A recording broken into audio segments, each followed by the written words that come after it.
lovely crinkle. Gorgeous squirrel. And all I'm going to do is stick that on. Hello, it's Joey, and today I'm going to make a cute snippet roll using basic supplies that we typically have at home.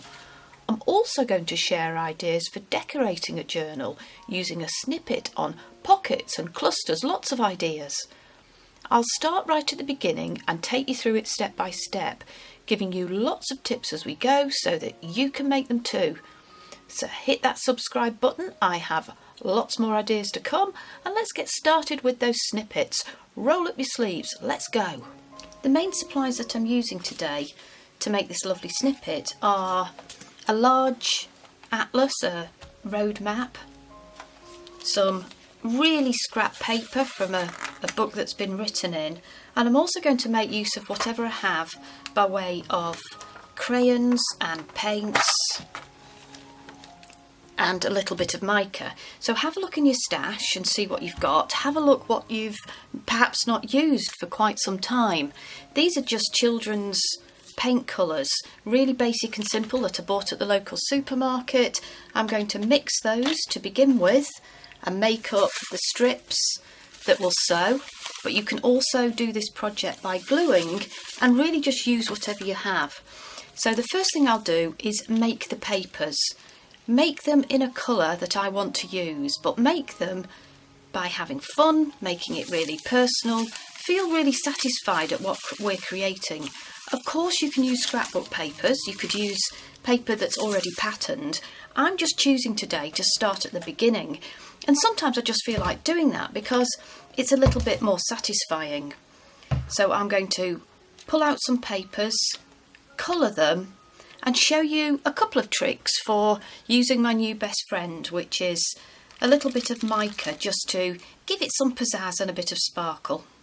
So I'm going to make some strips like this, and all I'm going to do is have some fun painting on those scrap pages, scribbling on them to create some resist effect with some really cheap crayons, and then I'm going to cut them up to about a couple of centimetre widths. In fact, I'm going to tear them because that's even easier. I need a brush. I'm just having a relatively wide one because that will make it all a little bit quicker and easier. I have some water. This is the kind of thing that we're going to make. And I think as you hear that lovely crinkle, listening to that sound, you can share my joy of starting at the beginning and making this project really end to end. We can make these pages be a blend of different colours, and I'm creating a bit of a sweep on a diagonal. I've added the mica, which gives it that little twinkle, and I'm using shades that I feel I'm seeing when I'm out on my walks through the woods in the morning. So I'm going to take the crayons and paints and make papers in a range of different colours, but mostly these autumnal reds and golds and greens, and maybe blending them like this across the page. You can of course use just plain paper. I like this because it's just lovely and crinkly. I like the feel that we're going to get when that becomes a snippet, and I like the contrast with the very formal page that I'm using underneath, the strips that I'm going to tear from the atlas. This is going to be converted into slightly wider strips, and we'll sew the strips together, and then we're going to decorate on top with whatever we have. Little magazine pictures, punch outs, glitter glue. I've got some puzzle pieces, but this is how we're going to save money. We're going to create something maybe similar to what I do, but using what you have and not necessarily having to go out and buy something new. These are the sorts of crayons that you might find in cheaper stores, pound shops in the UK, and I want to use these to begin with to create just some sort of resist effect. They don't have a lot of pigment in them, and that's okay because I'm not really colouring on the page to give it much depth of pigment, much colour. All I'm doing is picking some shades of green, probably erring to those that are more on the yellowy orange end of the spectrum than blue, and I'm just getting some of that wax on the page because I'm going to daub some paint on really quickly, and this will just create a bit of a resist effect, and it adds a bit more texture to the snippet when we tear it into strips, layer it and add some decoration on top. You can see that from a palette I've been playing with the basic colours, and I'm just going to load up my little wells here. I'm not even going to clean them out because it will all mix up again. I'm going to load them up with some of these paints, and they are, it says Colour Crazy 500ml ready mixed paint. Really basic colours from really a children's collection, so not expensive, and I already had them and I felt that I wanted to give them some love. So the blue has got more pigment in and is thicker, and the yellow has gone quite watery, but I still think it's useful and it's great for mixing. So I'll fill my little wells. I'm also going to blend in a little bit of a coppery glitter glue, and that adds something to help bind together the mica when I spray it on the page. And I'll show you my mica powders and how I make up this, just to add that little extra topping to the paper as we create that. So let's get on with putting some colour on here, and then that can dry and we can rip it up. So I like to mix colours. I think there's something incredibly satisfying about having a play, mixing colours. I am no artist, and I have to say that every time I put some colour together, it's always a bit of a surprise how it turns out. I learn and I see what I like, and if I'm lucky I can replicate a little bit. It doesn't always happen, and then you might get something different the next time, but that's part of the fun. So I'm thinking about the colours that I see in the trees at the moment. We've had some early autumnal days and some lovely September summery days recently here in the UK. But the trees are definitely changing, and I'm seeing these darker oranges, definitely the leaves on the floor. I've picked up conkers, I collect those. Those are the horse chestnut tree, and they're just beautiful. So I've picked up a few of those and put them in a vase on a table. Just something beautiful to see when we sit and have a meal. So maybe a tiny bit of red. We see red in some of the leaves as well, don't we? So I'm covering it, but as you can see, I'm seeing some resist from the wax crayon underneath. Not a lot of colour, but enough to make it interesting, and I just like the effect that it's not a flat, plain colour. So have a look at what you've got. You might have watercolour pencils, and that would be fine. You might have just basic watercolours. How beautiful would that be, just having a go with the colours in the palette? Make it whatever colour you like. It doesn't have to be these autumnal shades. You don't have to add the glitter glue, and you could make it all one colour. But the point here is that we are starting to create supplies for our project, for our decorated clusters and belly bands and pockets that come from our own hand and our own supplies. And I just like the idea of creating things right from the beginning. It's going to be different every time, and it will just feel so personal. And also what we get is that crinkly sound. We get to do this when it's done. Yes. The little magical mica powder that I'm using comes from this box of 35. I have shown it before on my channel, and I've just really found increasingly lovely ways of using these, and the easiest seems to be mixing a small amount with a little bit of water and adding that to our projects. So I've been experimenting with different colours, and in this little spray bottle, let's add some. All I've done is take a couple of these tiny spoons. These come with the box, it's just a tiny little plastic spoon. I would just pick a couple of colours. Why stick to one when you can mix things up and see what happens? Maybe pick, I've been enjoying this green, it's called lettuce green, so it's a paler green. So maybe we could have a little bit of that. And I'll just show you how much I put in. So that's rather a heaped spoon. See if I can do it without spilling. I'd put that in, and then I would just pick another colour from here. maybe gold. It's a really, really useful colour, gold. Light gold, Y10 that one is. In fact, if there's feedback for Arteza, for me it would be just do some gold and greens, because I think they are the most useful. Maybe a similar amount. You get quite a lot in each of those in terms of number of uses. If you're going to be filling up a bottle, you can get it rather all over your hands. And then all I would do is put about, in this bottle, maybe 1.5 inches of water to match the equivalent amount of powder that I've just put in. So I might just go and do that, and then we can spray it on our page. So I've added some more water, maybe added another inch or so. And I found I really do need to give it a very good shake, because the powder will settle to the bottom. I'll put these away. Gorgeous, aren't they? 1, 2, 3. So 35 little bottles of gorgeousness to play with.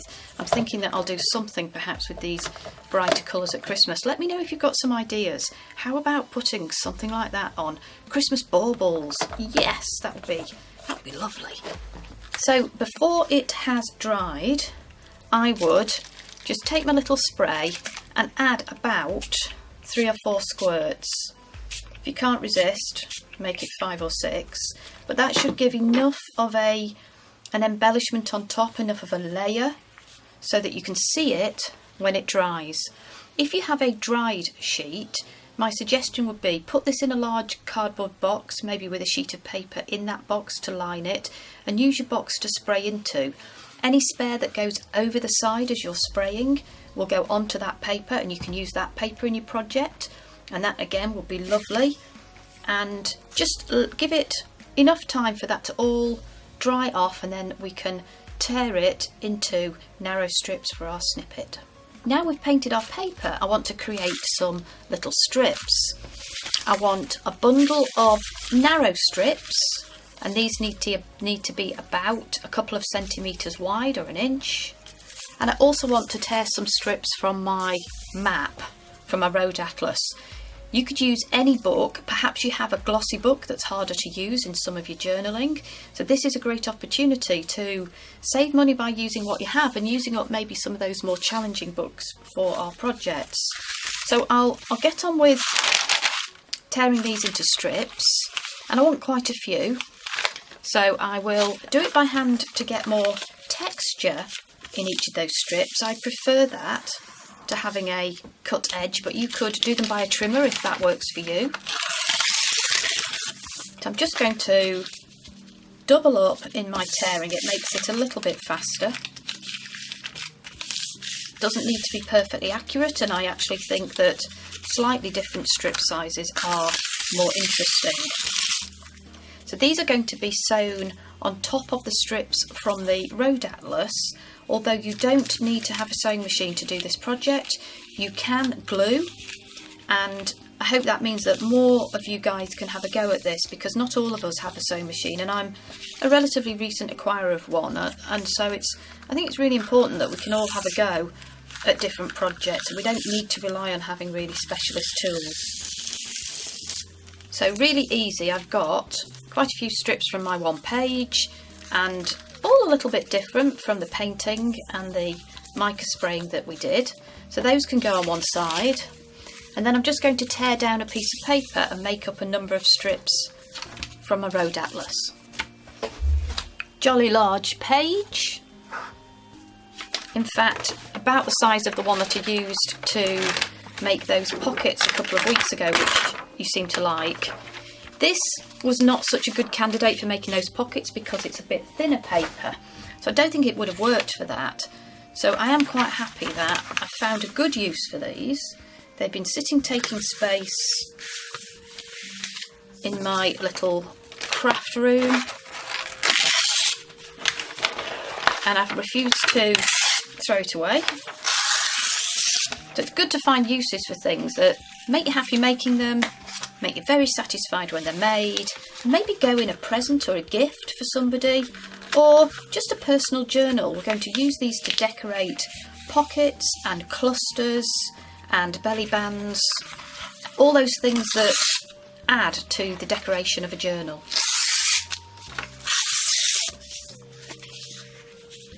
So So again, to speed things up, I am doubling up each time, just folding. I want these to be slightly wider than the paper strips so that they are visible, so you see them. So I can't find my little bone folder, so my ruler will do. It'll make it easier just to tear these if that edge is a little bit crisper. Just being a little bit careful so we don't go astray at this moment. But how easy was that to get to? A bunch of long strips for underneath our snippet, the lower level, some painted papers to go on top, and now we can put these together. I'm going to sew them and then I'm going to decorate them and add them to embellishments. As well as bringing those little strips together with a zigzag, I'm going to be bringing into the snippet some little pictures, and you can use anything. You could cut little pictures out of a magazine, you can use digits if you have them, you could use just small pieces of scrapbook paper or even old book pages. All you want are some smaller images so that the whole of the picture is going to be visible, and I'm going to put both rectangles and squares on here and put them on a diagonal so that they fit better on the snippet. And after that I'm going to add some extra embellishments and stamp to give texture, and I'll talk you through that too. So the little images that I have been enjoying using are some little tea cards. So those are cute little rectangular images of animals, and they seem to have autumnal colours. So I've got rabbits, I've got foxes, some of them are in those gorgeous oranges and greens, and some of them are the very cool greys and whites. So I've been using those. I've been using some little red mushrooms, those are also in my pocket the other week, and also I've been using my own little artwork, my own little images. I've also been using little tickets on some of these snippets. I'll show you an example. Here we go. I think these work really well as well. I mean, look at that gorgeous little butterfly, a blue butterfly on a ticket, and I've got lovely little birds on some of these, and just half pages of little postcards. So showing you the whole pages, let's do. Here's the tea cards, and they are Tracy Fox, lovely little toad, gorgeous squirrel. I'm sure that you could fit these into lots of projects. I've been using pages of numbers. They're really nice to incorporate into a project like this. Here's the little tickets with those beautiful butterflies and birds on. I mean, isn't that gorgeous? So these are from Pink Monarch Prints, who is on Etsy. So you might like to check out her shop. She has quite a number of beautiful little images that could be used. So I'm just having a play with those. And as I say, I like to use my own artwork so that I'm not always spending money. Got to watch that budget. So this is a little collection of smaller images that I've created, and I cut those out, and that was my own artwork that I did on a journal spread, I think it was last year. So pull together what little images you want to use and have them ready so that you can add them as we feed the paper through and bring the snippet together.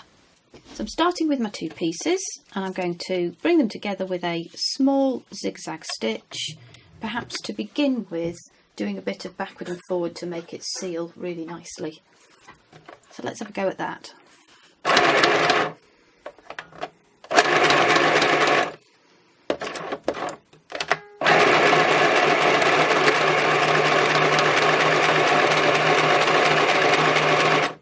And now that I've moved forwards a bit, I'm just going to pick up one of my images, any of my three, and add it to the snippet.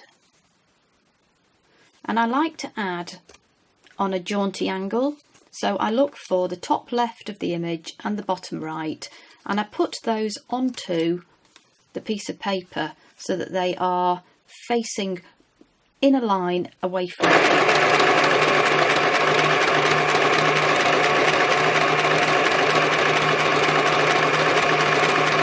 And as soon as I've put one down, I'm picking up another. Let's say we want a alternate between a mushroom and a little animal, and I'm going to pick a lovely, oh, I've got a red deer, so pick one of those, and again I'm going to put the top left right down in the middle and the bottom right corner right down in the middle pointing towards me, and just so.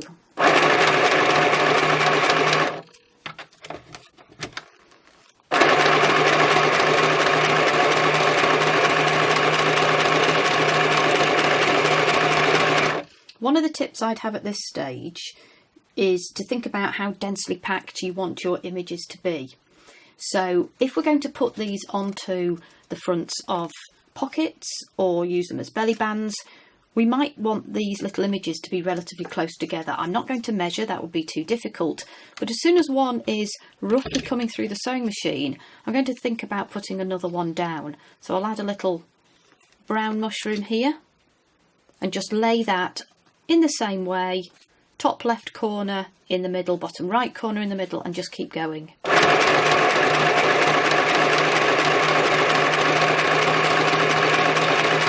And you can see that the top painted snippet is running out on me, so I will take another and I will just tuck that underneath the one that I already have before I've run out of place to sew, and keep going.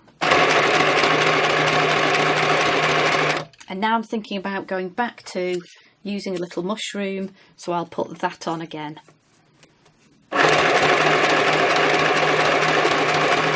I'm running out of the road map, so I'll take another of those and just tuck that underneath so that we have a little bit of overlap. And I'm trying to keep this roughly in the middle of the road atlas page underneath. And you can see that the reds in the painting that we did and the greens, the varieties, work really well with the images. So if you do know which images you're going to use, you could think about reflecting those in the crayons and the paints that you use on your scrap paper to begin with.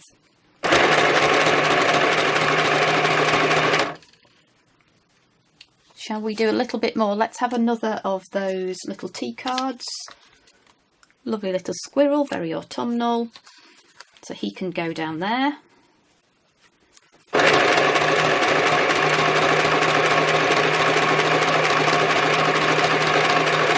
And that's it really. I'm just alternating the pictures and running along, creating as long a snippet as I want. And I think if you do make these, you'll find that you'll treat them as really handy extra embellishments on your pockets and your belly bands and on the pages of your journal. So do make lots. And if that was my end of the snippet, and I would probably make a longer one, I'll do a little bit of reverse. And that's probably enough. So I can bring up the foot, pull it out, and simply snip that off. And now we have a snippet with quite a bunched collection, a lovely collection of images, and there's some extra texture that I now want to add to that before we add it to some of our journal embellishments. So the extra texture that I like to add to these, which I really think finishes it off, is some text from a stamp.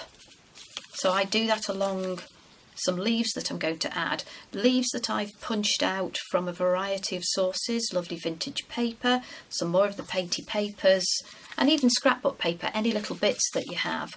And I'm also using some little puzzle pieces, so jigsaw pieces.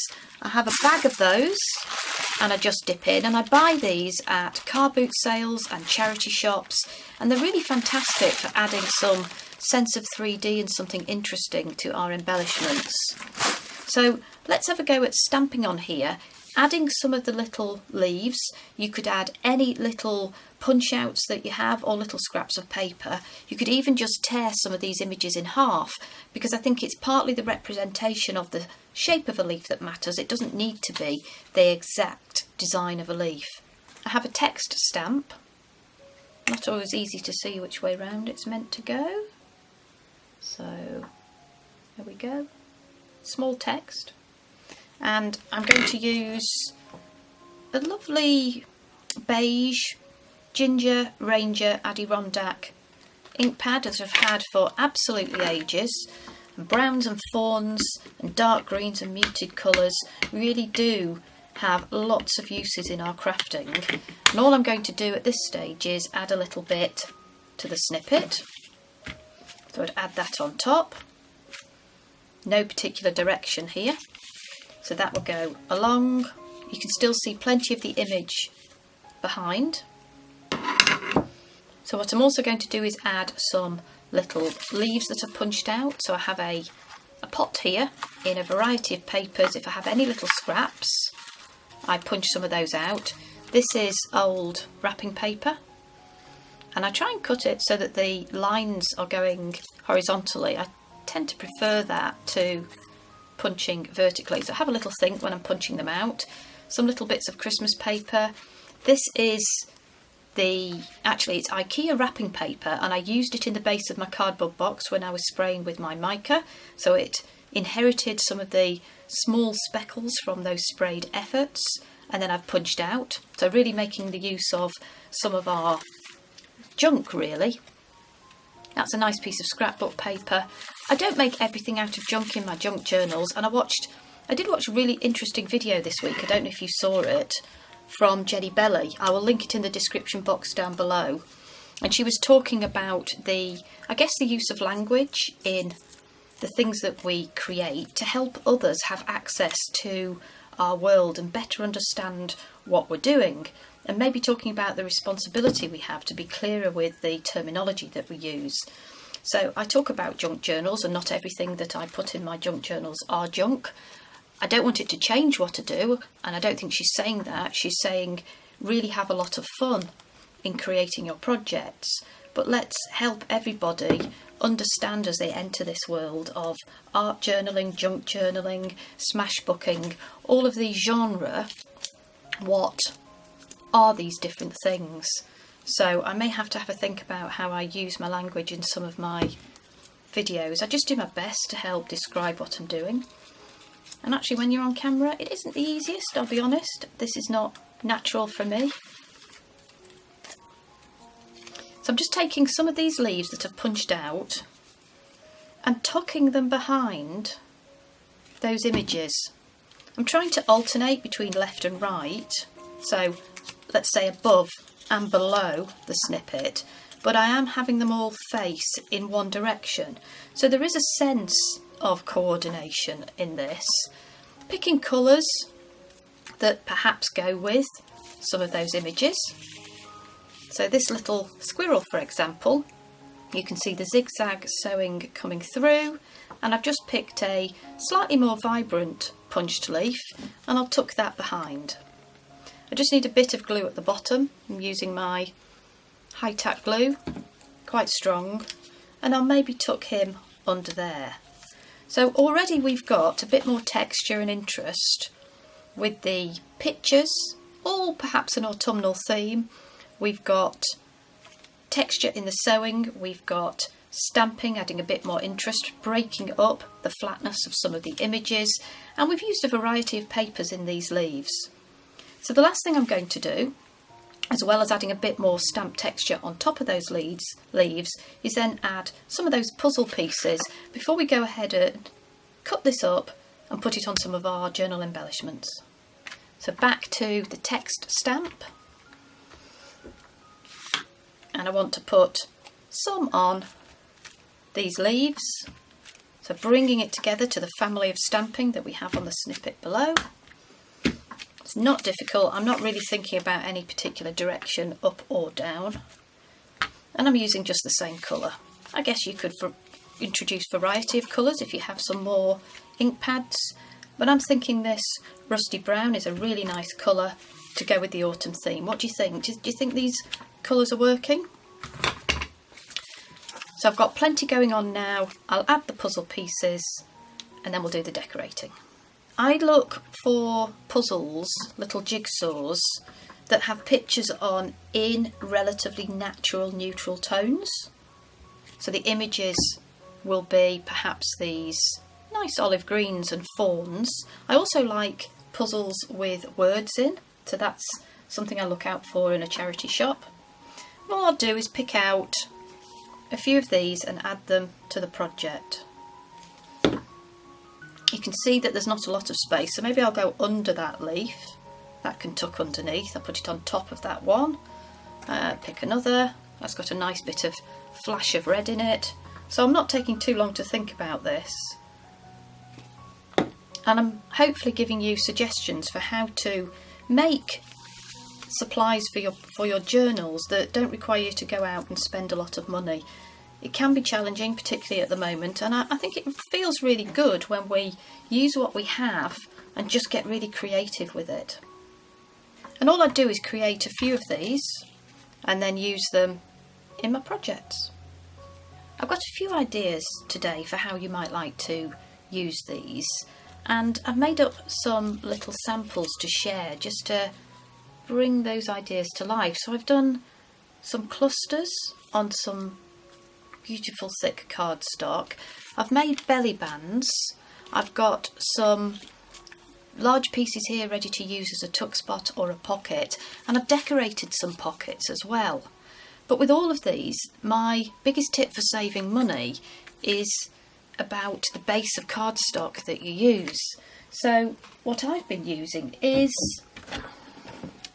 an old box of dog food. You might have cereal boxes and that would be absolutely perfect too. All I'm going to do is cut this up and use some of the little pieces like the flaps, and they work absolutely brilliantly for sticking our snippets onto. Craft cardstock can be incredibly expensive, and rather than either go out and buy some or use some of the precious pieces in my collection, I just thought I would see what these look like. How does it work when we dismantle some of these boxes and use the beautiful card? And I think it worked pretty well. Some of this cardstock is very thick, and it would cost you a lot to buy individual pieces that were just like that. So I'm going to take these two bits, unwrap it, cut off the flaps, and show you how I put a couple of these together.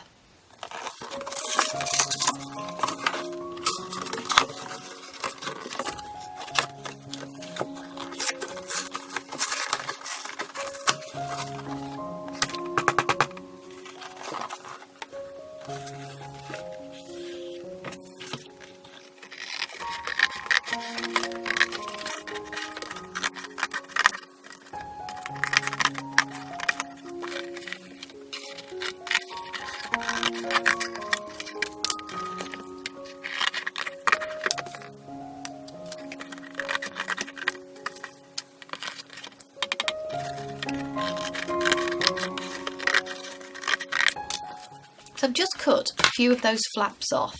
I'm not actually using the main sides, and they come in a variety of shapes and sizes. These are the little ones that I'm going to use for clusters. I think I'll cut the ends off these. If they have this serrated edge to them, I would suggest cut them down. It actually makes it easier to snip them off anyway, and it still leaves us with plenty here to use as decoration. And obviously when we put these into our journal, we're not going to see the ugly back, so that would be perhaps a pocket or a tuck spot at the bottom of the page, and we can cover up as much of this as we like with our snippet. So all I've done with the ones that I've made is start with the larger pieces and see what I can get out of them, and then I move to the smaller pieces, whatever's left, and make little combinations. So if I pick the larger piece, we could put some of this on here, and all I'm literally doing is picking it up, and because we put the pictures relatively densely packed together along here, I get lots of image, and all I'm going to do is stick that on. You could decorate behind if you wanted, you could paint this. I actually quite like that cardstock, the craft cardstock colour. What do you think? Do you like to paint and colour before, or would you leave that as that beautiful brown natural colour? I think these snippets would be great for making Christmas embellishments and decorations for our journal. So you could think about the colours and maybe add a little bit of something metallic and glittery to really make it sparkle and look like it's festive. So I might have a go at that later in the year. Let me know if you're interested. But at this moment, I'm really loving that set of browns. So autumnal. So I think I'll just snip that off at the end, and I will cut through obviously both the sewing and the picture, but that leaves me with a piece that I can cut in any place to put on a page to make a pocket. Let's make a belly band. So with this one, it would perhaps go, I think, vertically on the page. Again, all I do is take some of our ready-made snippet and add that to it. All just happens at the end. It all just comes together with a little bit of glue. This cardstock from this box is very thick, and I would think about 240 GSM. So the cereal boxes, which are alternatives, I think are a little bit thinner and perhaps easier to cut through, if that matters. If it makes it easy to cut through and that's important to you, then maybe choose a cereal box. You could ask your neighbours if they have dog food boxes as well. I can't resist adding just a little bit of something extra. So at this stage I can either take a bit of glitter glue and maybe add some dots. It's always a bit of fun. 3 dots there. Just conceptually little berries on our leaves in a colour tone that goes with the images. So really adding the detail. So imagine that as a belly band on your page vertically, and then maybe using these with what's left you could make a little cluster, just line it up. So let's do something with that. And with a cluster like this, I feel it does need a little bit of leaf and texture and 3D. Snip it off underneath. I'd reach back into my little collection of leaves and pull out maybe one from vintage paper. And I'm just thinking which way up. I think I'd have it that way up. So the mushroom's facing upwards. So my leaf can go in there. And I'll build that out. I'll have another one in. Oh, shall we use that striped paper? Let's use that.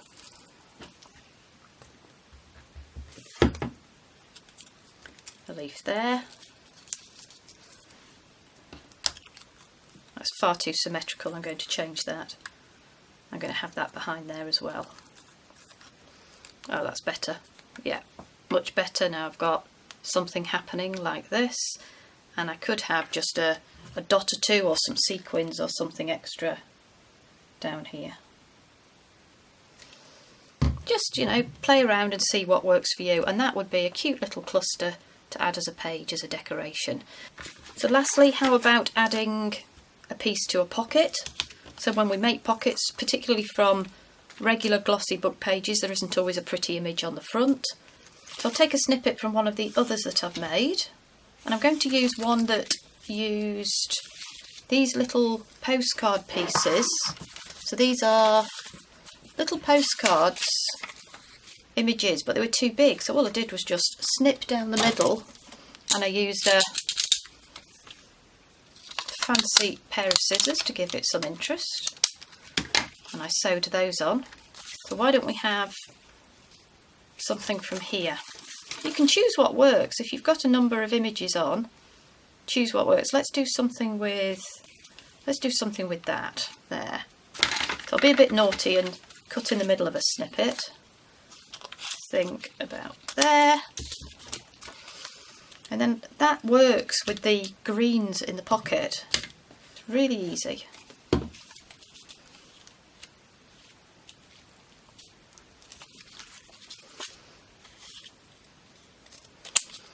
So I'll keep the leaf. I might add another as well because I want a bit more height and weight. It's not quite balanced. I don't want the balance to be down towards the bottom. So I'm just going to put one behind there. And that is, to me, so much better than just the plain pocket with nothing on the front. I hope you'll find these as addictive as me. If you do make these, please do drop me a comment and tell me whether you've enjoyed making them and what you've done and how you've adapted them to use your own supplies and save money. So these are my snippets and decorating ideas to help you have fun and save money. hit the subscribe button and the notification bell, and give me a thumbs up if you've enjoyed this, because that really helps. And check out my video where I choose a journal and adapt it, because I think that's a project you'd also enjoy too. I hope to see you soon.